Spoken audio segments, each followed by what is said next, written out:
Bienvenue dans Info en Air du lundi 10 novembre. C'est aujourd'hui que démarre la COP30 à Belém au Brésil pour sensibiliser le monde entier à la nécessité de lutter contre le réchauffement de la planète. Et il faut dire qu'il y a vraiment urgence lorsqu'on sait que moins de la moitié des pays ont actualisé leurs engagements. À peine 79 États sur les 197 signataires de la Convention 4 des Nations Unies sur les changements climatiques s'y sont pliés. Plutôt bon élève, le Maroc a fait le nécessaire en s'engageant à réduire de 53% ses émissions de gaz à effet de serre d'ici 2035. Les États-Unis, gros émetteurs de gaz à effet de serre, ont sensiblement réduit les rejets dans le secteur de l'aviation. Mais ironie du sort, c'était contre leur volonté. Pas moins de 2200 vols ont en effet été annulés la veille en raison des restrictions de personnel provoquées par le shutdown, une paralysie budgétaire qui dure depuis 40 jours et qui pourrait connaître une issue positive dans un proche avenir. Au Maroc, les rotations aériennes sont incessantes et cela s'en ressent sur le nombre de visiteurs.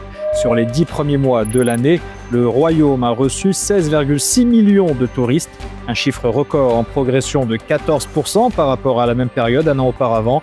De ce fait, selon la ministre de tutelle, le Maroc s'est ainsi hissé à la 13e place des destinations les plus dynamiques au monde, grâce notamment à l'expansion de son offre hôtelière.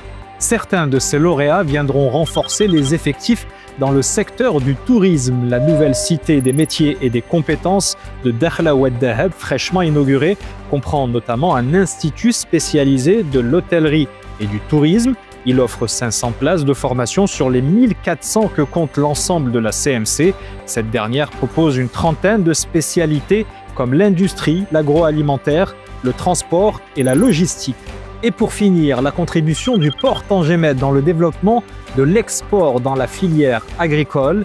Lors d'une conférence qui s'est tenue à Agadir, son directeur général a annoncé la mise en service d'une nouvelle plateforme de 42 hectares dédiée aux importations, ainsi que l'installation d'un 4e scanner à l'export pour augmenter la capacité de contrôle.